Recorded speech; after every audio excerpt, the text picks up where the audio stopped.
berpikir final. Kalau ujung dari cawe-cawe ini tidak bisa dihentikan, jalan keluarnya pemaksulan. Ada di otak grup besar, ada di otak aktivis, ada di otak LSM. Tapi yang ada di otak itu mesti diproses secara politik.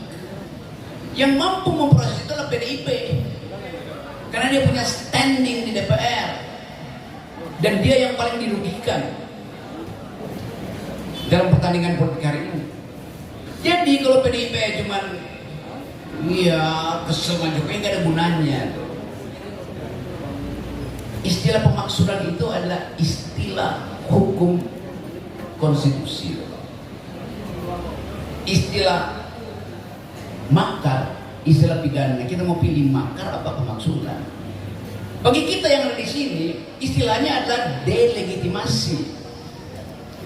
Artinya proses menuju pemaksulan itu persyaratan etisnya sudah tersedia. Kan untuk memaksulkan presiden ada banyak pintu masuknya.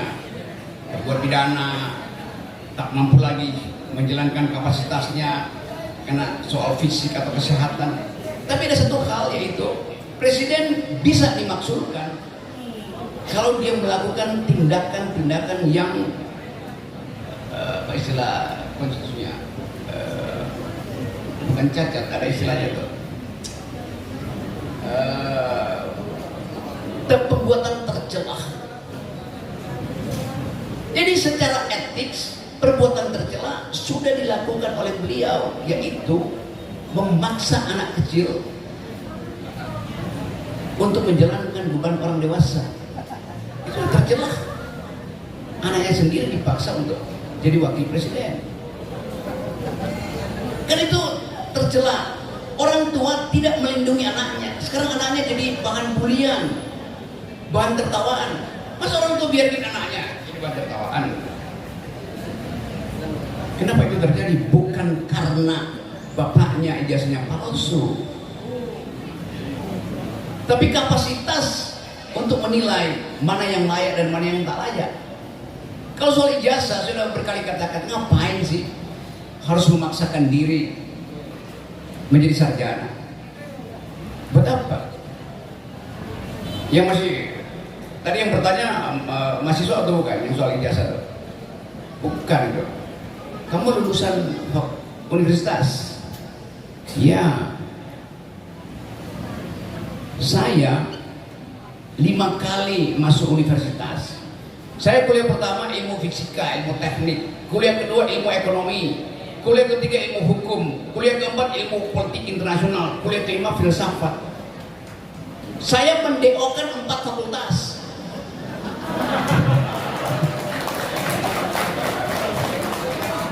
Dan bahkan ketika saya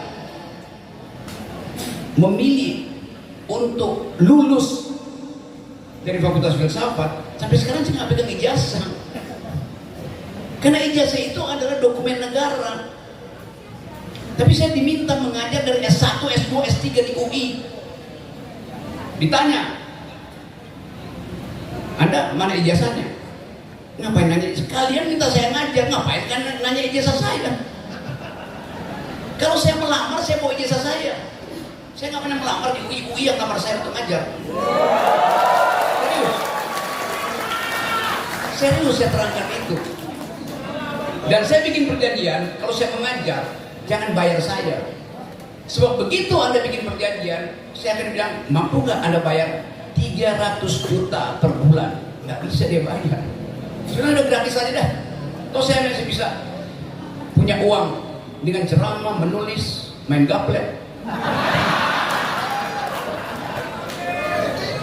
Jadi kemewahan seseorang itu bukan pada tebal disertasinya, bukan pada ijazah yang laminating ditempel di dinding di belakang rektor sebagai rektor, tapi ijazahnya itu dilecehkan oleh aparat, ditodong, bikin pengakuan bahwa Jokowi berhasil, sementara ijazah doktornya itu mengadili dia. Loh, Anda lagi berbohong ya?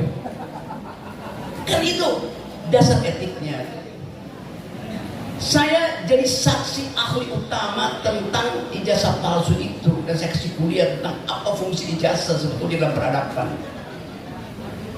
Anda punya ijazah, Anda pernah menulis disertasi, skripsi, tesis, dan nggak pernah dipertengkarkan tesismu, itu nggak ada gunanya. Menulis tesis, menulis disertasi, tujuannya untuk dipertengkarkan. Banyak guru besar yang otaknya kecil, nulis tebel-tebel sehingga disertasinya diberat karena tebel. Ada seorang yang jadi panutan dalam dunia akademis, namanya Kurt Gödel. Kurt Gödel ini, Anda tahu bapak matematika, Whitehead, Bertrand Russell, yang menulis 3 buku tentang Principium Mathematica, prinsip-prinsip matematik. Kalau digabung kira-kira 1000 halaman. Disertasi dari Russell, disertasi dari Whitehead yang 1000 halaman dibatalkan dengan 7 halaman oleh Kurt Gödel. Disertasi Gödel cuma 7 halaman karena di dalamnya ada dalil. Jadi ngapain nimbun-nimbun ijazah? Nasir ijazahnya asli pasti, belakangnya MSI, Master segala ilmu.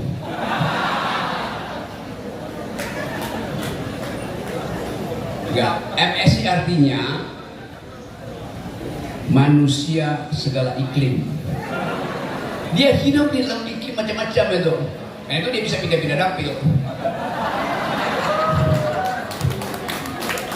Karena dia tahu iklimnya sama aja.